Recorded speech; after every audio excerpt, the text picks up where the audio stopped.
So I was asked to record a Christmas message for you, which made me feel a little bit like the Queen, except that they didn't provide any diamonds or corgis to go along with it.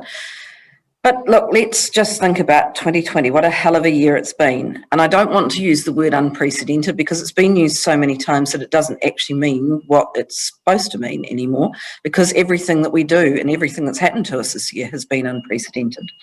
So I firstly really hope that everyone's feeling okay. It's been a really, really tough year, and sadly it continues to be. And I guess today I'm thinking particularly of the people in Sydney, having to face a resurgence of COVID when you think you've beaten it, as we found here in New Zealand and Auckland earlier in the year, really knocks the stuffing out of you. And I just feel for all of you, particularly if your Christmas plans have been disrupted as a result. So yeah, just I think take a moment to think about, are we okay? And if we're not being afraid to put our hand up and say so, and seeking help. And there's plenty of people and plenty of avenues to go to if you do need that help. But more than anything, I think that what this year has taught us is the value of connectedness, the value of communication, the value of sharing how we're feeling, the value of sharing what we're doing to help people. And that is all encapsulated, I think, by the value of associations. And I have to say that in particular, I've been extremely proud to lead the AuSAE, Australasian Society of Association Executives. We've got to do something about that name. AuSAE, the team at AuSAE have really stepped up to show how it's done, to show us how to do that communication, that connectedness, that advocacy for the sector.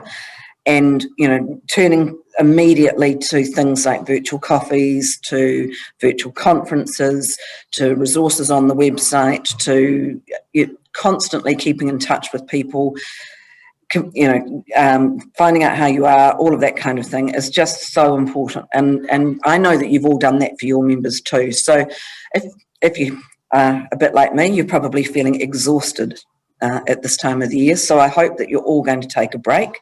I hope that you're all going to get a chance to connect with your families as much as you possibly can. And I know for those of us who have family members who are left overseas, we face the prospect of not knowing when we're ever going to see them again. But I hope that you can still find some Christmas cheer and a relax and an enjoyable holiday break. I want to say a particular thank you to the team at AuSAE. That's Tony, Brett, Elaine and Abby. They've stepped up and just done a remarkable job and shown us all basically how it's done in terms of keeping an association together and providing value to your members. So looking forward to one of these days having a Trans-Tasman bubble so that we all get to see each other again in person. But in the meantime, please do have a really good break and a really, really good Christmas. Look forward to seeing you in 2021.